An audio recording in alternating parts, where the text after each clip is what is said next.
Welcome back to Pokemon History and Lore, where each video I'll be teaching you the real-life histories, science, and cultures that inspired your favorite Pokemon. So comment who your favorite Pokemon is, and if I use it, I'll shout you out in the video.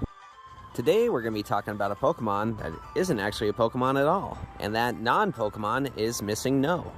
This non-Pokemon was recommended by Santana, and I also got a message from MISSINGNO himself. Sorry for the delay. I know I said May 1st, but the audio somehow got corrupted and had to re-record. Now, let me take you back to 1998. Pokemon Red and Blue had just come out in North America.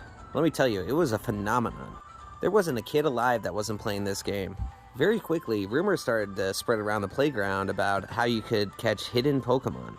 One of those Pokemon was MISSINGNO, but there was always some jerk kid that would just gatekeep the secret. You have to understand, back then, going on the internet was an event. First, you had to wait for your phone line to be clear, then do the dial-up, then ask this jerk, tell me Pokemon secrets, and it would take like 30 minutes to do anything. The internet was mainly used for your parents to check the prices on their Beanie Babies, so you had to be really nice to the jerk kid, so he would tell you. So how did the method work? Well, first you had to talk to the old man in Viridian City, the same guy that was blocking the path to Viridian Forest, who in North America said he hadn't had his coffee yet, but really, it was this. Now, when the old man does a catching tutorial, it temporarily replaces your name with the old man's name. And since there's no wild encounters in Viridian City, and you fly to another city, let's say Cinnabar Island, the game will still have your name replaced with the name Old Man. Then, if you immediately go over and surf on the coast of the island, you will encounter MISSINGNO.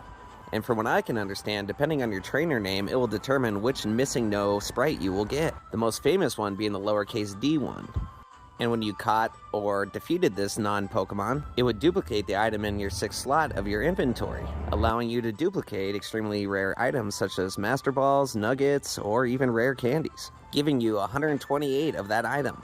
But make sure it's in your 6th slot, because if you accidentally put a key item in there, it will duplicate that 128 times as well. And you can only deposit a key item once in your PC at a time. I did this as a kid accidentally once, and I had to spend hours depositing the old rod over and over again.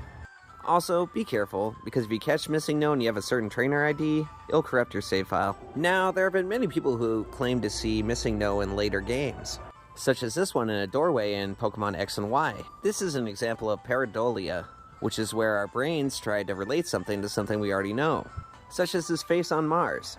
But in reality, we're just hardwired to recognize faces. This is what it actually looks like. That photo was taken back in the 70s, and this is modern.